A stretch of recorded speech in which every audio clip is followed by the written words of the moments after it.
Okay, so let's move along here if I can. Okay, this is a quick history of mobile advertising, and the first commercial sorts of messages weren't really ads. It was using SMS texting for commercial messages, and this happened um, in the 1990s and then the early 2000s. It was happening more in Europe and other parts of the world than it was in the U.S.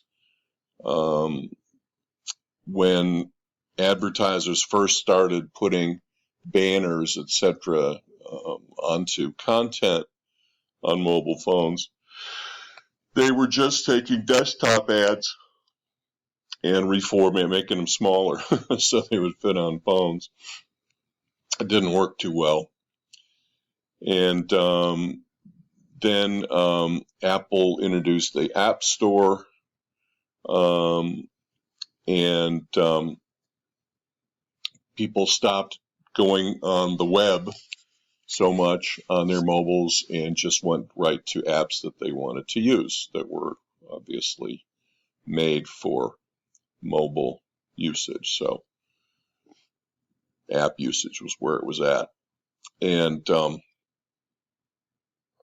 that's when people were putting ads in the apps, and therefore they could be free.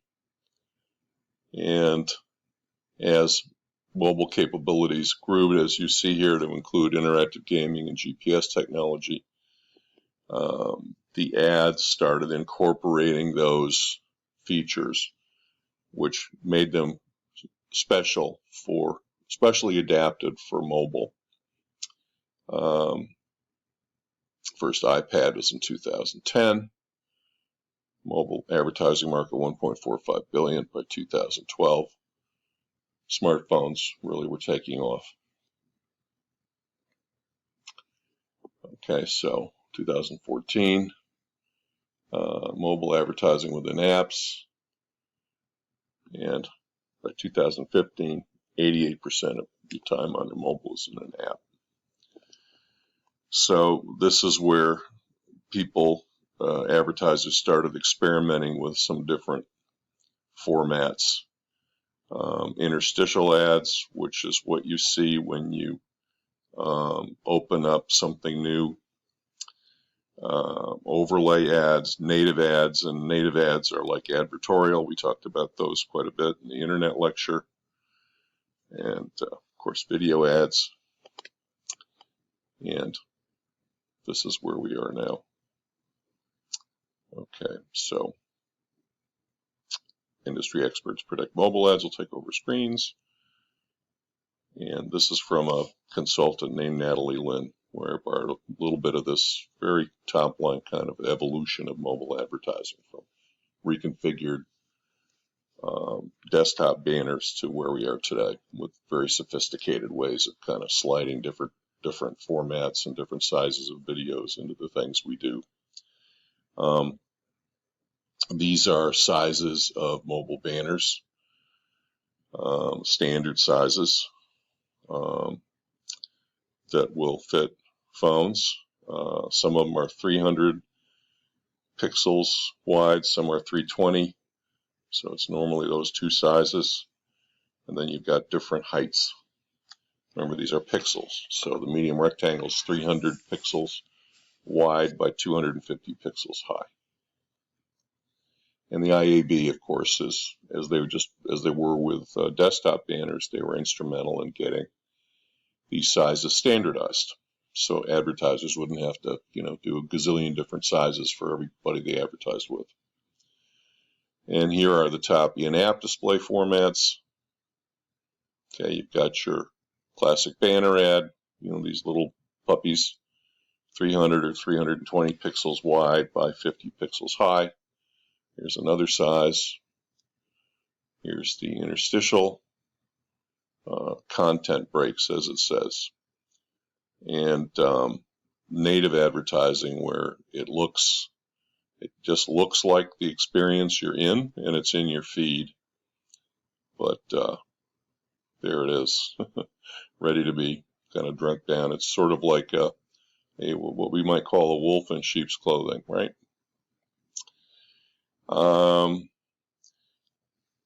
Two kinds of mobile video formats, in-stream and out-stream.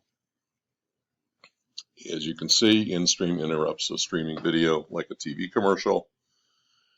It's pre-roll for the most part, by which we mean before you get your content, you have to watch the video. It's usually timed, so you know how much you have to watch. Or it's playing for a minimum of maybe 3, 4, 5 seconds. And remember, to count as an impression, it needs to be 2 seconds with 50% of the pixels visible. So, and people are experimenting with mid-roll and post-roll, although most video content is still pre-roll. Outstream, publishers with mobile web inventory integrate a video ad within editorial or non-video content. Okay, so in-stream and outstream. So it's in-stream when it's interrupting a streaming video. It's outstream when it's just showing up when you're not watching video. A video ad is showing up when you're not watching video. And this is how it works. They autoplay when people start to scroll content. Even if the web page doesn't have video content, it'll play. So you're scrolling, the player appears, videos 50% visible, videos over 50% visible, less than 50%. So this is this idea of the 50% pixels visible. Okay, so you're scrolling, and the video plays as you're kind of scrolling, you're reading your content. And people are doing this, advertisers, because they can get into some good content that people are involved in. Here are some sites that are doing it, like a monster.com, right, which is a job site. Fox News, I think you know what that is. And you can use the video you've already made, and it has greater click engagement. So, because it moves, right? Nothing's moving, but now I got this video, so it kind of sticks out. So it's outstream video. It's an interesting new format. Let's just take a look. In this mobile presentation, I'm going to pull up a few articles and things, and we're just going to go to the website and just kind of walk through a few things. Talking more further about mobile video here. Okay, so, right, more and more video content every day, and mobile video is really where the growth is, right? Mobile video ads can tell a story, and brand recall is way higher than banners, right? Okay, so that one looks like an outstream that they're kind of depicting there. It's a higher CPM, higher cost per thousand, right, everybody? Because it's obviously a better impression. Better user experience means better impression, grabs the attention. These are some sizes you can rely on in terms of pixels. 320 wide by 480 high, 480 wide by 320 high. So you've got your vertical and your horizontal in terms of how you hold the phone. And outstream ads are smaller. So if you imagine scrolling through something, having an ad that isn't as tall on the screen means that it just works better for the scrolling experience. Okay, it's gonna be in the middle longer. You're not gonna miss the bottom end and the top end as much. Okay, video completion rates are important, right, to track. The MMJ I asked you guys to do last week was for videos that you actually, ads that you watch till the end. Okay, outstream, third-party distribution, where you're having someone send your ad to different sites. So you got to have the best, great load time, optimization technology, best video players for publishers. So you've got to be working with a good video player. So here's some different definitions, clearer definitions of video. And this is important. So interstitial, which is in between things, pop up when a user tries to close or switch the web page. Okay, you're supposed to have engaging content and call to action and covers the whole screen. They're in gaming apps and websites that require users to do things. So there's the full screen size, or you can do other sizes. People who are looking for conversion, meaning action, clicks, and not just awareness, are looking more at interstitial. And why you should use it: viewability is 100%. It's higher cost per thousand. It's easy to implement. Increased click-through rate, better than banners. It's triggered by the user when they switch pages. And here are the ad sizes for it. That's the most popular size. And it captures a full screen of the user, so use them sparingly, it says. Be cautious while using pop-ups. Google can block the ads. You do not follow the better ad standards. Learn how to use Google ad experience report. Is it right for you? Okay. Users and page load time is what you think about. Now, native ads are the ones that blend with the content, non-intrusive and subtle.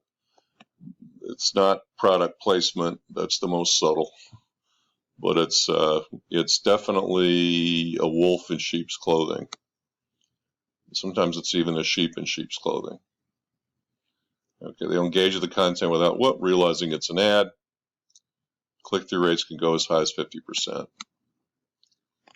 Monetize without hampering user experience. So we have to be sensitive, right, to the user experience. Here's the native ad size. Okay, is it right for you? Be unnoticed, but that's the problem. You could skip right by them thinking it's not an ad or whatever. Rich media. Okay, we know these are things that move and do kind of cool things. They break the frame. Popular among publishers. Expandable ads used on mobile web. And here's a study by IAB and ComScore. Rich media ads, 79% higher user engagement, higher recall. See, it breaks the frame, the movement in it. It's not just a video. It's something wacky and, moving across your screen, even though it's a little tiny screen. But anyway, overcomes banner blindness. That's good.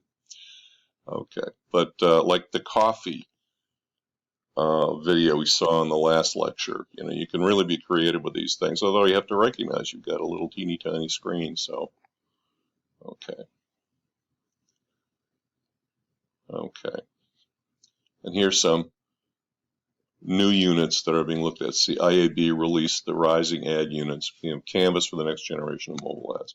So people are really trying new things here quite a lot. There's the film strip, 320 wide by 250 pixel high rich media ad unit that expands to a full screen and allows the advertiser to tell a story.